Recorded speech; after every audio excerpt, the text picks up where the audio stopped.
Realita tak jauh dari cita-cita. Yang didapatkan manusia tak jauh dengan apa yang menjadi obsesinya.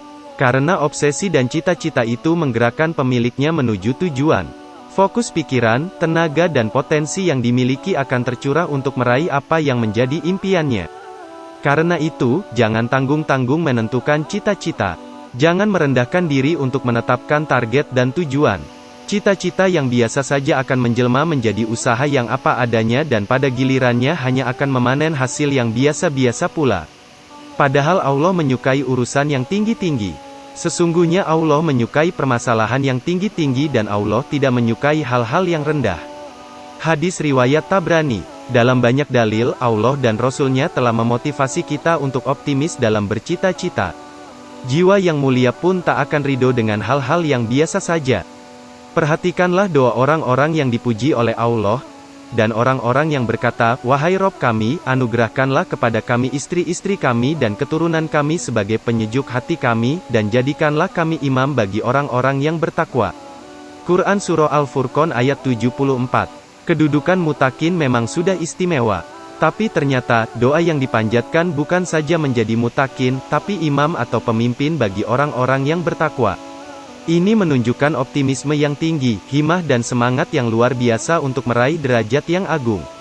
Nabi juga menganjurkan kita, jika engkau memohon jannah kepada Allah, maka mohonlah Firdaus karena Firdaus adalah jannah yang paling tengah dan paling tinggi, di atasnya adalah Arsy Ar-Rahman, dan darinya pula sungai-sungai jannah mengalir.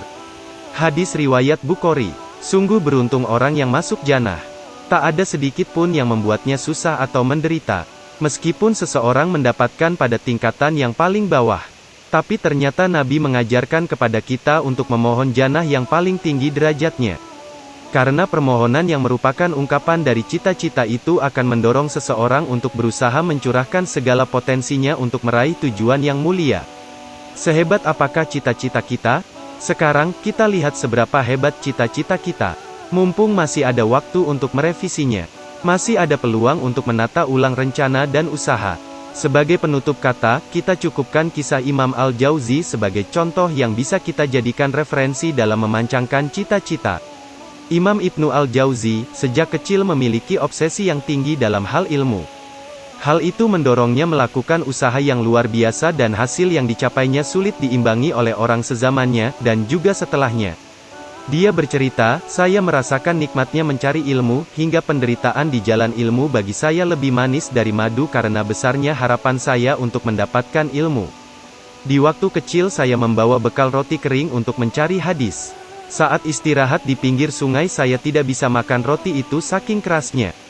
Satu-satunya cara agar bisa saya makan adalah dengan mencelupkan roti itu ke sungai kemudian baru saya makan. Sekali menelan, saya ikuti dengan meminum air sungai. Kesusahan itu tidak terasa karena yang ada di benak saya hanya kelezatan saat mendapatkan ilmu." Adapun hasilnya, beliau pernah memotivasi puteranya dan berkata, "Dengan jariku ini aku pernah menulis 2000 jilid buku, 100.000 orang bertaubat dan 20.000 orang yang masuk Islam dengan sebab dakwahku.